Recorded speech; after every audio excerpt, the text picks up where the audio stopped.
सोनीपत के राय स्थित Haryana sports university में चल रही KCL कबड्डी चैंपियंस लीग उस वक्त और खास हो गई जब हरियाणा की मिट्टी से जुड़े अंतर्राष्ट्रीय चैंपियन और प्रोफेशनल बॉक्सर नीरज गोयत ने विशेष अतिथि के रूप में शिरकत की।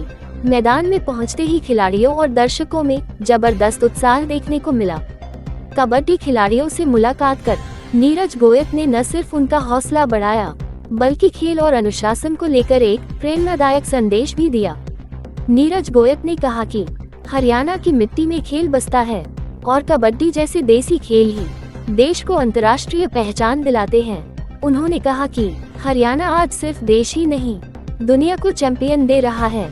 कबड्डी, बॉक्सिंग या कोई भी खेल हो, अगर खिलाड़ी अनुशासन, मेहनत और सही मार्गदर्शन के साथ आगे बढ़े तो अंतर्राष्ट्रीय मंच तक पहुंचना कोई मुश्किल नहीं।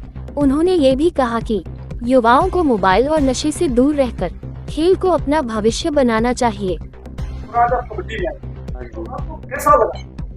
नहीं, मैं कबड्डी में सच्ची बताऊं तो मैं इससे पहले एक बार कबड्डी में गया हूँ, प्रो कबड्डी में, दूसरी में। और ये मैं इसलिए नहीं बोल रहा कि ये मेरे भाई लोग हैं, दीपांशु, राठी और ये मेरे भाई है, इसलिए नहीं बोल रहा। बट एक स्पोर्ट्स पर्सन के उससे जो यहाँ की प्रोडक्शन देखी मैंने, कबड्डी चैंपियंस लीग की और प्रो कबड्डी की, जमीन आसमान का फर्क है। ये 100 है तो वो मैं नंबर नहीं दे पाऊंगा, तो बहुत कम नंबर दे पाऊंगा। तो बहुत अनदर लेवल पे इन्होंने इस स्टेडियम को, यहाँ पे जिस तरह से एंट्रेंस है, एंट्रेंस की जगह लाइटिंग, साउंड, प्लेयर्स के जो उन्होंने डाले हुए हैं वो सब कपड़े, शूज, मतलब सब कुछ ही अनदर लेवल है। नहीं जी, मैं खिलाड़ी हूँ, मेरे को अनुशासन का तो देना, मतलब स्पोर्ट्स पर्सन अनुशासन के थोड़े सा अलग ही रहते हैं। बट जो मेरे को इम्प्रेस की जिस चीज ने, मेरे को याद भी नहीं मैंने इंडिया में कब लास्ट बार ही खेला था, हो गए होंगे लगभग 10-12 साल पहले खेला हूँ। तो मैं सारा US या कहीं पे दूसरे देश में खेलता हूँ, तो उस लेवल की प्रोडक्शन जो भी चीजें लग रही है मेरे को उस लेवल का लग रहा है सब। अरे कर लो भाई, करो जी करो, मन तो बहुत मजा होगा। मन तो मजा हो कामों में। नहीं, वहाँ विवाद लिखे इसलिए मेरे को जल्दी निकाल दिया। अगर मैं वहाँ विवाद करता तो मेरे को रख लेते, मैंने वहाँ पे विवाद होने ही नहीं दिए।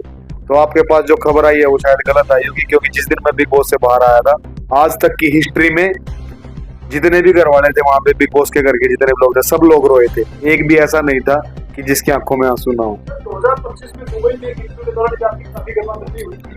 आज जब मेरे देश के बारे में कोई खिलाफ, मेरे देश के खिलाफ कोई बोल लेगा दोस्त भाई, जवाब रिंग के बाहर भी देंगे, रिंग के अंदर भी देंगे। और मेरी बैकग्राउंड अगर लोगों को ना पता हो तो मैं बॉयज हॉस्टल से बड़ा हुआ हूँ, जो आर्मी स्पोर्ट्स इंस्टीट्यूट का बॉयज हॉस्टल था। तो मेरे खून में मैंने देश की आर्मी का नमक खाया है, तो वैसे जज्बात अपने बाहर आ ही जाते हैं।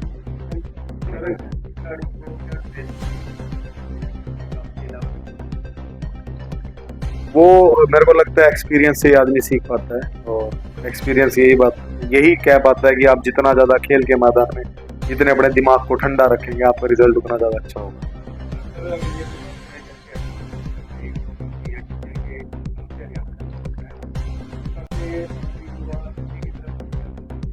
नहीं, सारी जनजी तो नशे की तरफ नहीं है। और मैं यही चाहूंगा कि जो अपना हरियाणा जो मशहूर है पूरी दुनिया में, कहूंगा मैं, हरियाणा को अगर जानते हैं तो फिटनेस की वजह से भाई तगड़े हैं। तो कृष्ण पहलवान जैसे हैं सारे के सारे, है ना, तो सब यही सोचते हैं। तो जनजी भाई जो उदाहरण अपने हरियाणा के बारे में जो इतिहास चलता है उसको कायम रखें। आप लोगों के हाथ बागडोर है। आप हिंदुस्तान के पहले कर रहे हैं, कैसा लगता है? बहुत अच्छा लग रहा है। नहीं, अच्छा लगने की बात है तो अच्छा तो लगेगा ही।